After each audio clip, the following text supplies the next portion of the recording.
Breaking news Maoist పార్టీకి మరో shock తగలనుంది. Telangana DGP ఎదుట మావోయిస్ట్ అగ్రనేతలు లొంగిపోనున్నారు. డీజీపీ ఎదుట 38 మంది మావోయిస్టులు లొంగిపోనున్నట్లు తెలుస్తుంది. ఆజాద్, అప్పాసి నారాయణ, ఎర్రాల లొంగిపోయే అవకాశం ఉన్నట్లు సమాచారం. అలాగే కేంద్ర రాష్ట్ర కమిటీ సభ్యులు లొంగిపోనున్నట్లు సమాచారం అందుతుంది.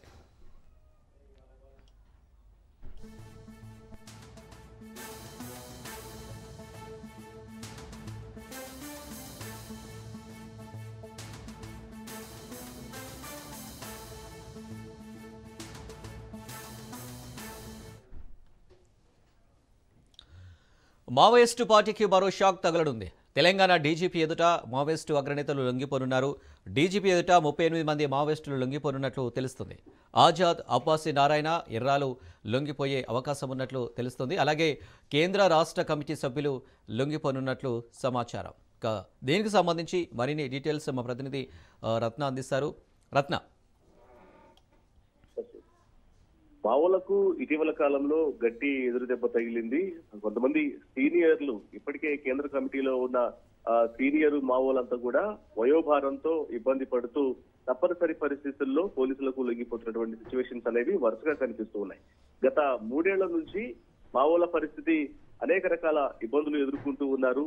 ప్రతి ప్రాంతంలోనూ ఒకవైపున హత్యలకు గురవటము, మరొక ప్రాంతంలో ఇక ఇబ్బందులు తట్టుకోలేక లొంగుబాట్లు అనేవి జరుగుతూ ఉన్నాయి. ఈ క్రమంలోనే ఇటీవల చోటు చేసుకున్నటువంటి పరిణామాల నేపథ్యంలో ఇవాళ మరికొంతమంది మావోలు మొత్తం 38 మంది తెలంగాణ డీజీపీ శివధర్ రెడ్డి ఎదుట లొంగిపోతున్నట్లు కూడా మనకు సమాచారం అందుతోంది. ఈ విషయాన్ని కన్ఫర్మ్ చేయడం జరిగింది. వాళ్ళ మధ్యాహ్నం 3 గంటల ప్రాంతంలో డీజీపీ శివధర్ రెడ్డి మీడియా సమావేశాన్ని ఏర్పాటు చేయబోతున్నారు. మీడియా సమావేశంలో మరికొంతమంది మావోలు లొంగిపోతున్నటువంటి విషయాన్ని కూడా ఇప్పటికే తెలియజేశారు. ఇందులో సీనియర్ మావోగా ఉన్నటువంటి కేంద్ర కమిటీ సభ్యుడైన ఆజాద్ తో పాటు మరొక 37 మంది, మొత్తం 38 మంది మావోలు లొంగిపోతున్నారు.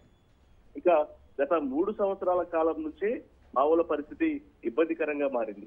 రీసెంట్ గా మనం చూసినట్లయితే మావోలలో ఇక ఎప్పటికైనా సరే మావోలకు అండగా నిలుస్తాడు, మావోయిస్టు పార్టీలో చాలా కీలకంగా ఉన్నటువంటి హిడ్మా సైతం ఆయన హత్యకు గురయ్యాడు. అత్యంత కిరాతకంగా హత్యకు గురి కాబడిన తర్వాత ఇక గుండెకాయగా భావిస్తున్నటువంటి హిడ్మానే చంపేసిన తర్వాత ఇక మిగతా వాళ్ళ పరిస్థితి కూడా ఇబ్బందికరంగా ఉంటుంది. కాబట్టి ఖచ్చితంగా లొంగిపోవడం తప్ప వేరొక దారి లేదు అని భావించినటువంటి మావో కేంద్ర కమిటీ సభ్యులు, అలాగే కింద స్థాయి ఉన్నటువంటి వర్గం అంతా కూడా లొంగిపోయేందుకే ముందుకు వచ్చినటువంటి పరిస్థితి కనిపిస్తుంది. అంతకంటే ముందు జంపన్న కావచ్చు, ఆచరణ కావచ్చు, ఇలా సీనియర్లుగా ఉన్నటువంటి మావోలందరూ కూడా వరుసగా లొంగిపోయేందుకే ముందుకు వచ్చినటువంటి పరిస్థితులు కూడా చూశాం. ఇది గత 3 సంవత్సరాల కాలం నుంచి కూడా మావోల యొక్క పరిస్థితి అనేది ఇక లొంగిబాటే తప్ప లొంగుబాటే శరణ్యం తప్ప ఇక వేరొక ఆప్షన్ లేదు అంటూ కూడా భావించాల్సినటువంటి సిచ్యువేషన్స్ అనేవి వరుసగా ఎదురవుతున్నాయి. ఇదిలా ఉంటే మరోవైపు ఇప్పటికే ఆపరేషన్ కగార్ పేరుతో ఒకవైపున ఛత్తీస్గఢ్ లో యొక్క అటాక్స్ అనేవి జరుగుతూ ఉండటం, వరుసగా మావోలను ఆయా ప్రాంతాలకు సంబంధించినటువంటి పోలీసులు ఎదుర్కో ఎన్కౌంటర్లలో హత్యలు గురి కాబడటం, ఇవన్నీ కూడా చాలా ఇబ్బందికరమైనటువంటి పరిస్థితులు తలెత్తిన నేపథ్యంలోనే ఇక ఎలాగైనా సరే లొంగిపోవాలన్నటువంటి ఉద్దేశంతో వరుసగా సీనియర్ మావోలందరూ కూడా లొంగిపోతూ ఉన్నారు. వారితో పాటు వైపున కేంద్ర కమిటీ సభ్యులు లొంగిపోతూ ఉంటే మరోవైపున వారిని అంటిపెట్టుకున్నటువంటి ఇతర మావోయిస్టు వర్గం కూడా వాళ్లతో పాటు లొంగిబాటుకు గురవుతున్నటువంటి పరిస్థితి కనిపిస్తోంది. గతంలో మనం గమనించినట్లయితే మావోయిస్టు పార్టీ డివిసిఎంఏగా ఉన్నటువంటి పుల్సం పద్మ అలియాస్ ఊరే అలియాస్ గంగక్క, ఆమె ములుగు ఎస్పీ శబరీష్ ఎదుట లొంగిపోయారు. ఆ తర్వాత వరుసగా లొంగిబాట్లు అనేవి జరుగుతూనే ఉన్నాయి. దాదాపు ఈ యొక్క గత సంవత్సరం 2024లోనే తెలంగాణ పోలీసులు ఎదుట మొత్తం 41 మంది మావోయిస్టులు లొంగిపోయారు. అత్యంత ఈ సంవత్సరం సైతం ఇంకా ఎక్కువ మంది లొంగుబాటుకు గురవటం జరిగింది. వీరు స్పెషల్ జోనల్ కమిటీ సభ్యులు ఉన్నారు, అలాగే స్టేట్ కమిటీ సభ్యులు ఉన్నారు. 16 మంది ఏరియా కమిటీ సభ్యులు గతేడాది లొంగిపోవడం జరిగింది. వాస్తవానికి వీళ్ళందరూ కూడా లొంగిపోవడానికి కారణం పార్టీకి చాలా కీలకంగా ప్రతి పగడ్బందీగా ప్రణాళికలు రచించినటువంటి సీనియర్ మావోలందరూ కూడా వయసు మితిమీరిపోతూ ఉండటంతో దగ్గర 7-10 వయసు అనేది చేరుకుంటూ ఉంచో చేసేది లేక వాళ్ళందరూ కూడా అగ్రనాయకత్వం అంతా కూడా వయసు దాటిపోతూ ఉండటంతో వాళ్ళందరూ లొంగిబాటుకు గురవుతున్నటువంటి పరిస్థితి కనిపిస్తోంది. మరోవైపు తెలంగాణ రాష్ట్ర కమిటీలో ఉన్నటువంటి సభ్యులందరూ కూడా వీళ్ళు ఇతర రాష్ట్రాలకు సంబంధించినటువంటి సభ్యులే ఎక్కువగా ఉన్నారు, వయసులో పెద్దవాళ్లే ఉన్నారు. ప్రస్తుతం పోలీసు బలగాల నుంచి ఎదురవుతున్నటువంటి ప్రతిఘటనలను సమర్థవంతంగా ఎదుర్కోలేకపోవడం, మరోవైపున ఇన్ఫర్మేషన్ కొంతమంది కోవర్టులుగా మారినటువంటి పరిస్థితులు కనిపించడం, ఇవన్నీ కూడా ఇబ్బందికరంగా మారాయి. ఈ క్రమంలోనే ఇవాళ అగ్రనేతలు ఆజాద్ తో పాటు మరికొంతమంది మొత్తం 37 మంది ఇవాళ లొంగిపోతున్నటువంటి పరిస్థితి కనిపిస్తోంది. Right Ratna, thank you.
స్థానిక సంస్థల ఎన్నికలకు ప్రభుత్వం కసరత్తు చేస్తుంది.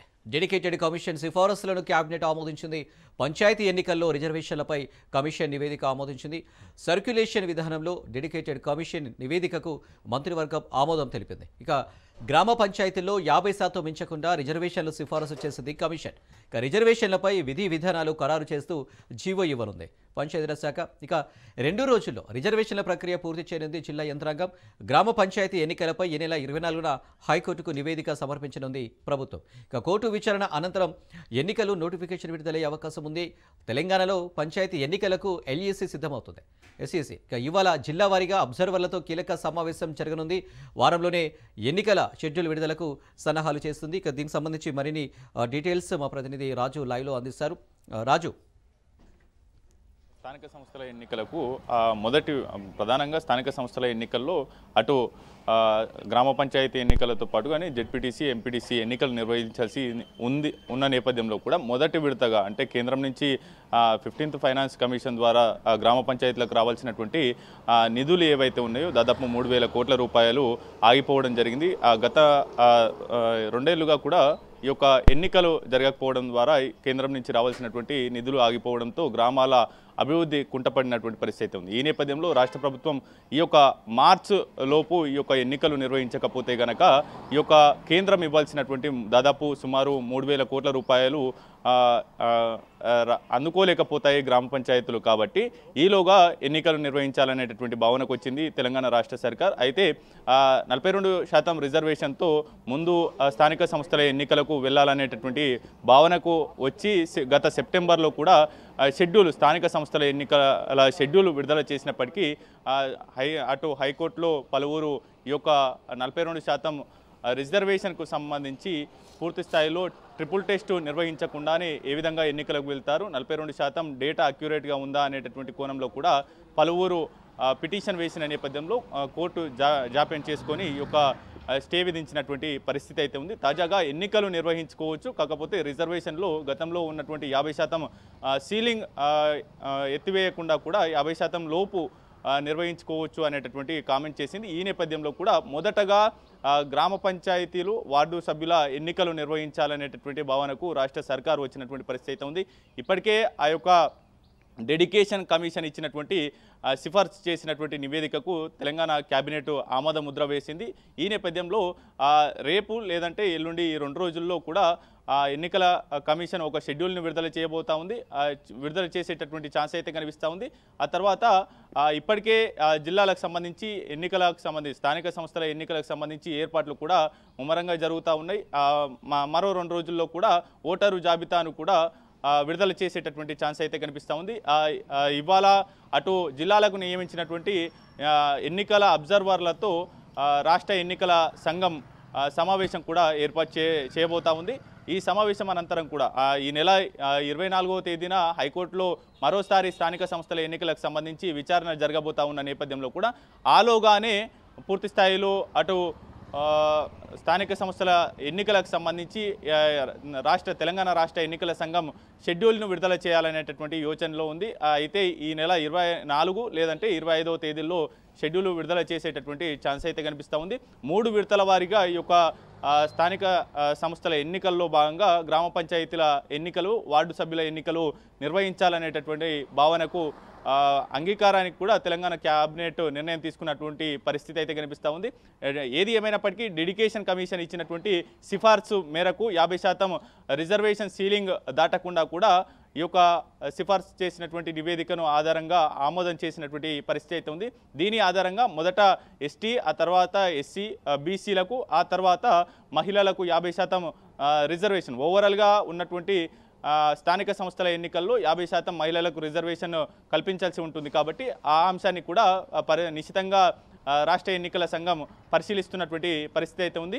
ఈ యొక్క 50% రిజర్వేషన్ లోబడి ఈ యొక్క ఎన్నికలు నిర్వహించేందుకు కూడా పూర్తి స్థాయిలో కసరత్తు పూర్తయినటువంటి పరిస్థితి అయితే కనిపిస్తూ ఉంది. మరో 2-3 రోజుల్లోనే ఈ యొక్క షెడ్యూల్ కూడా విడుదల కాబోతా ఉంది. అందుకు సంబంధించి కూడా జిల్లా ఎన్నికల అధికారులతో రాష్ట్ర ఎన్నికల అధికారులు ఎప్పటికప్పుడు సంప్రదింపులు చేస్తూ ఉన్నారు. అంతేకాకుండా ఓటర్ జాబితాను కూడా త్వరలో ప్రకటించేటటువంటి ఛాన్స్ అయితే కనిపిస్తూ ఉంది. Right Raju, thank you.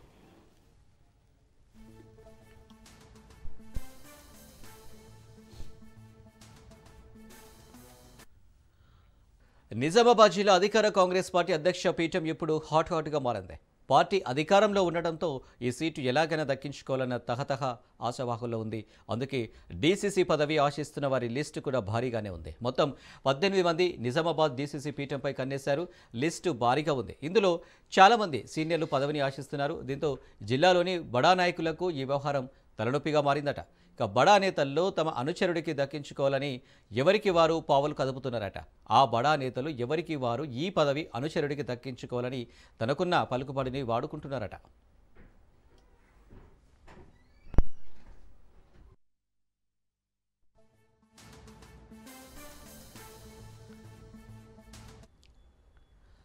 అయితే ఈ పదవి బీసీలకు కేటాయించాలన్న వాదన కూడా బలంగా వినిపిస్తుంది.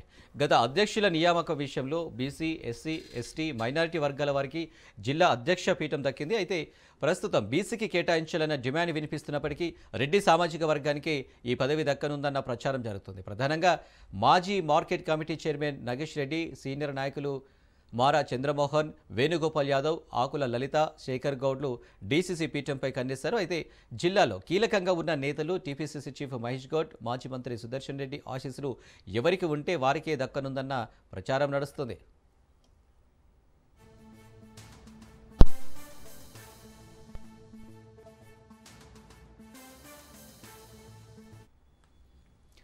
డీసీసీ పీఠం ఎలాగైనా దక్కించుకోవాలని నగేష్ రెడ్డి, మారా చంద్రమోహన్, ఆకుల లలిత, శేఖర్ గౌడ్ గట్టిగానే ప్రయత్నాలు చేస్తున్నారట.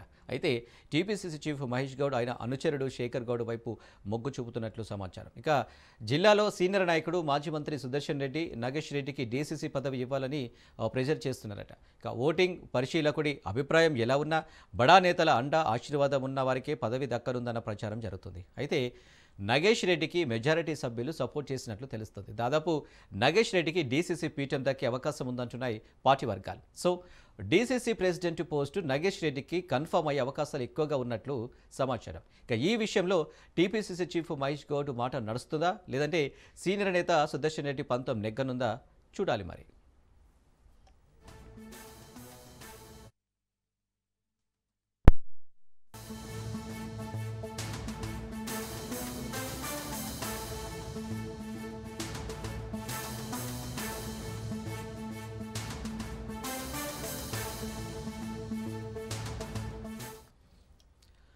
ఏపీకి మళ్లీ వర్ష సూచన తెలిపింది వాతావరణ శాఖ. ఒకవైపు చలి, మరోవైపు వర్షాలు దంచుకొట్టనున్నాయి. అల్పపీడనం ఎఫెక్టు కారణంగా ఏపీలో మోస్తరు నుంచి భారీ వర్షాలు పడనున్నాయని వాతావరణ శాఖ హెచ్చరికలు జారీ చేసింది. ఇక బంగాళాఖాతంలో అండమాన్ సమీపంలో అల్పపీడనం ఏర్పడే అవకాశం ఉందని భారత వాతావరణ విభాగం తెలిపింది. ఇది పశ్చిమ వాయువ్య దిశగా కదులుతూ ఈ నెల 24 నాటికి దక్షిణ మధ్య బంగాళాఖాతంలో వాయుగుండంగా మారుతుందని అంచనా వేస్తుంది. తర్వాత అదే దిశలో పయనిస్తూ 25 నాటికి నైరుతి బంగాళాఖాతంలో తుఫానుగా బలపడే అవకాశం ఉందని తెలుస్తుంది. అయితే ఈ కారణంగా ఏపీలో రాబోయే 3 రోజుల్లో పలు ప్రాంతాల్లో తేలికపాటి నుంచి ఓ మోస్తారు వర్షాలు కురవచ్చని, కొన్ని జిల్లాల్లో భారీ వర్షాలకు అవకాశం ఉందని అమరావతి వాతావరణ కేంద్రం వెల్లడించింది.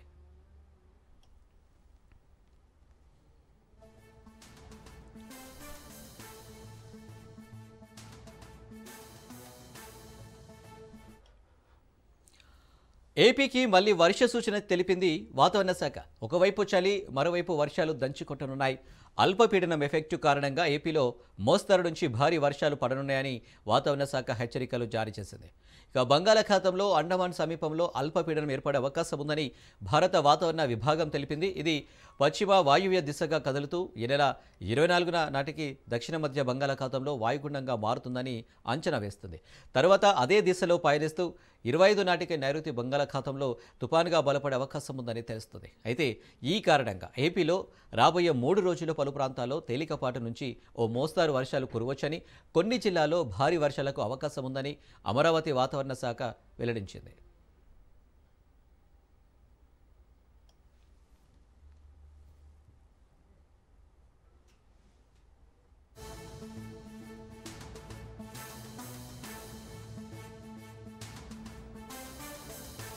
ఢిల్లీ బాంబు పేలుడు వెనుక జైషే మహమ్మద్ ఉగ్ర సంస్థలు ఉన్నట్లు దర్యాప్తు సంస్థలు గుర్తించాయి.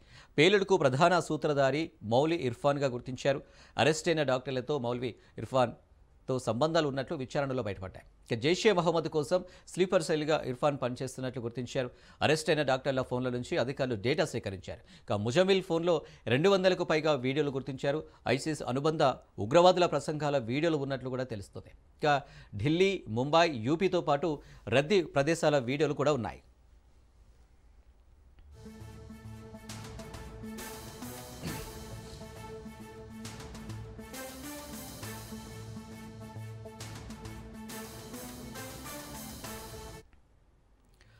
బంగ్లాదేశ్లో సంభవించిన భూకంపం పశ్చిమ బెంగాల్ను వణికించింది. కోల్కతాతో పాటు రాష్ట్రంలోని పలు ప్రాంతాల్లో భారీ భూ ప్రకంపనలు చోటు చేసుకున్నాయి. దీంతో ప్రజలు తీవ్ర భయాందోళనకు గురై ఇల్లు, కార్యాలయాల నుంచి బయటకు పరుగులు తీశారు. ఉదయం 10:08 ప్రాంతంలో ఈ ప్రకంపనలు సంభవించాయి. బంగ్లాదేశ్లోని నర్సింగి ప్రాంతానికి 13 కిలోమీటర్ల దూరంలో భూకంప కేంద్రం ఉన్నట్లు అధికారులు గుర్తించారు. ఇక రిక్టర్ స్కేల్పై దీని తీవ్రత 5.7గా నమోదైంది. భూమికి కేవలం 10 కిలోమీటర్ల లోతులోనే భూకంపం రావడంతో ప్రకంపనల తీవ్రత ఎక్కువగా ఉంది. ఇక ఈ భూకంపంతో కోల్కతా, దాని శివారు ప్రాంతాల్లోని ప్రజలు భయంతో వణికిపోయారు. అపార్ట్మెంట్లు, ఆఫీసులో ఉన్నవారు వెంటనే భవనాలను ఖాళీ చేసి సమీపంలోని ఖాళీ ప్రదేశాలకు చేరుకున్నారు.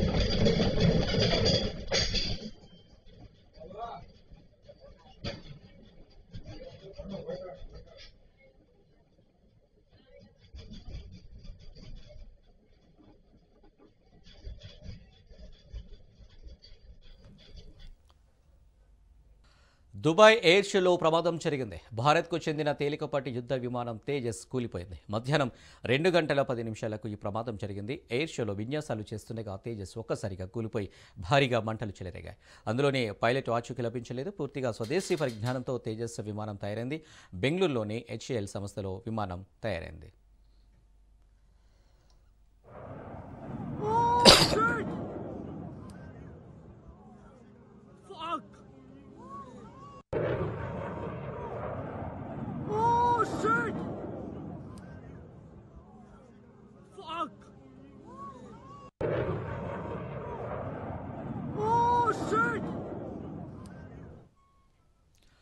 దుబాయ్ ఎయిర్ షోలో ప్రమాదం జరిగింది. భారత్కు చెందిన తేలికపాటి యుద్ధ విమానం తేజస్ కూలిపోయింది.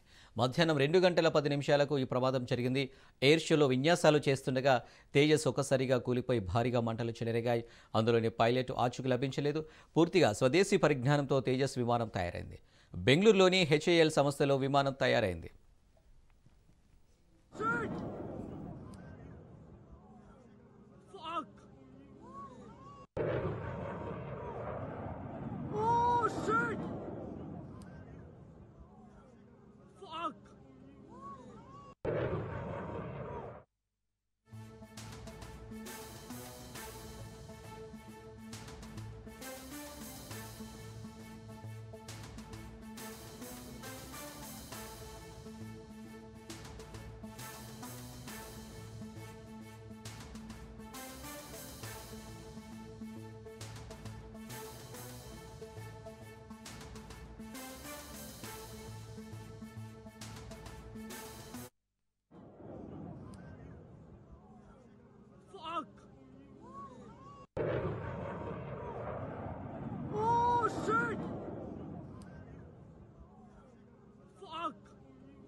వియత్నాంలో కుండపోత వర్షాలకు ప్రకృతి బీభత్సం సృష్టిస్తుంది. ఎడతెరిపి లేని వానలతో వరదలు, కొండచర్యలు విరిగిపడి బదుల సంఖ్యలో మృతి చెందారు. ఇక పలువురు గల్లంతయ్యారు. 43,000 ఇళ్లు, 10,000 హెక్టార్లకు పైగా పంట నీట మునిగిపోయాయి. ప్రభుత్వ నివేదిక తెలిపింది. ఇక పలు గ్రామాలు, నగరాల్ని వరద నీరు ముంచెత్తింది. గత 3 రోజులుగా వియత్నాంలోని కొన్ని ప్రాంతాల్లో 1500 మిల్లీమీటర్ల వర్షపాతం నమోదైనట్లు అంచనా. ఇక వియత్నాం కాఫీ తోటల ఉత్పత్తితో పాటు పలు బీచ్ల నిలయం ఇలా తరచూ తుఫాన్లు, వరదలకు ఆ ప్రాంతం అంతా ఎక్కువగా ప్రభావితం అవుతుంది. ఇక వరదల కారణంగా విద్యుత్ గ్రిడ్లు దెబ్బతిని 5,53,000 మంది నిరక్షరాలైనట్లు అధికారులు తెలిపారు. ఇక వ్యాపారాలకు విద్యుత్ సరఫరాను నిలిపివేసింది ప్రభుత్వం.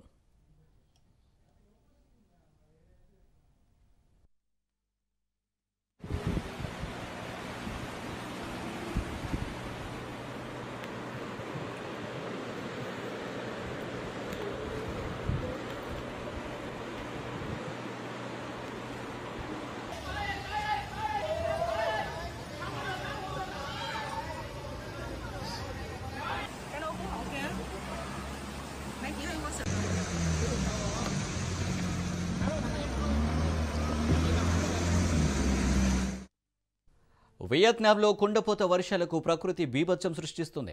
ఎడతెరిపి లేని వానలతో వరదలు, కొండచర్యలు విరిగిపడి పదుల సంఖ్యలో మృతి చెందారు.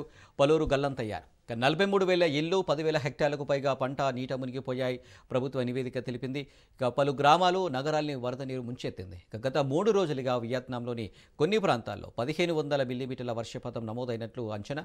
వియత్నాం కాఫీ తోటల ఉత్పత్తితో పాటు పలు బీచ్ల నిలయం ఇలా తరచూ తుఫాన్లు, వరదలకు ఆ ప్రాంతమంతా ఎక్కువగా ప్రభావితమవుతుంది. వరదల కారణంగా విద్యుత్ గ్రిడ్లు దెబ్బతిని 5,53,000 మంది నిరక్షరాలైనట్లు అధికారులు తెలిపారు. ఇక వ్యాపారాలకు విద్యుత్ సరఫరాను నిలిపివేసింది ప్రభుత్వం.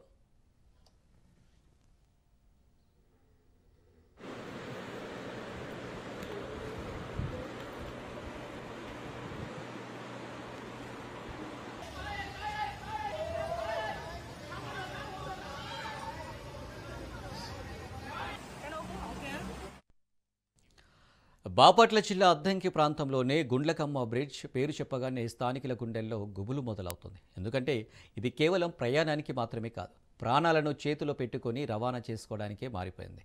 రోజుకు వందలాది వాహనాలు వెళ్తున్న ఈ బ్రిడ్జ్ ఇప్పుడు గుంతల చెరలో చిక్కుకుంది. సంబంధిత శాఖల నిర్లక్ష్యం, ఇసుక మాఫియాల ప్రభావం, విపత్కర వాతావరణ పరిస్థితులు ఇవన్నీ కలిసిపోయి ఈ బ్రిడ్జ్ని శిథిలావస్థకు నెట్టేశాయి. ఇక్కడ వాహనదారులు ప్రయాణం చేయడం అంటే ప్రాణాలు అరచేతులు పెట్టుకోవాల్సిందే.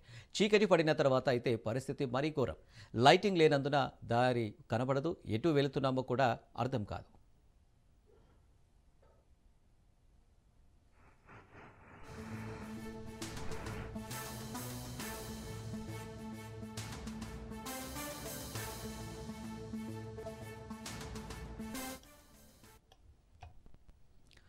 రోజుకు వేలాది మంది ప్రజలు ఈ బ్రిడ్జిపై రాకపోకలు సాగిస్తున్నారు. బస్సులు, లారీలు, టిప్పర్లు, ప్రైవేట్ ట్రావెల్స్ అన్నీ ఇక్కడి నుంచి వెళ్లాల్సిందే. కానీ ఇలాంటి పరిస్థితుల్లో ఈ బ్రిడ్జి మీద ఇంత బరువు వాహనాలు నడవటం ఏ రకమైన బాధ్యతాయుత చర్య? 10 ఏళ్ల కిందట చేసిన ఫిర్యాదు అదేలా ఉండిపోయింది. అధికారులు మారారు, ప్రభుత్వాలు మారాయి, కానీ ఈ బ్రిడ్జ్ స్థితి మాత్రం మారలేదు. వర్షాకాలం వచ్చిందంటే స్థానికుల గుండెల్లో గుబులు మొదలవుతుంది. ఎక్కడ ఎప్పుడు ఎక్కడ కుప్పకూలుతుందోనన్న భయం. మరోవైపు ఇసుక మాఫియా ప్రతిరోజు వందల టన్నుల ఇసుక తవ్వుతుంది. దీంతో బ్రిడ్జ్ పరిస్థితి అగమ్య గోచరంగా మారింది.